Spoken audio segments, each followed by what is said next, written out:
जय झूलेलाल दोस्तों।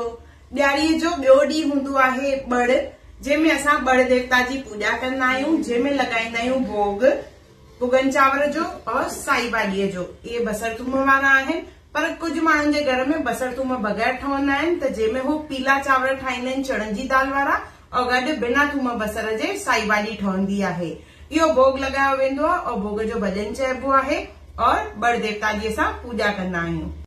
केतिरनि जे मन में इहो सवाल ईंदो आहे त बड़ राजा आख़िर आहे केरु? बड़ राजा आहे राजा बली, जंहिंखां श्री विष्णु भगवान वामन अवतार वठी करे 3 पग धरती दान में घुरी हुई, जंहिंमें हिकु पग उन्हनि रखियो हो पृथ्वीअ ते, ॿियो पग रखियो हो आकाश ते और टियों पग रखियो हो राजा बलीअ जे सिर ते।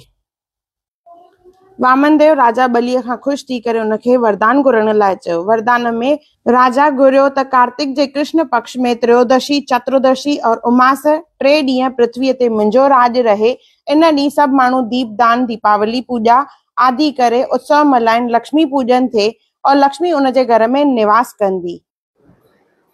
तंहिं ॾींहं खां पोइ ॾियारीअ जे ॿिए ॾींहं ते बड़ राजा जी याने राजा बलीअ जी पूॼा कई वेंदी आहे और भोग लगायो वेंदो आहे। जय झूलेलाल।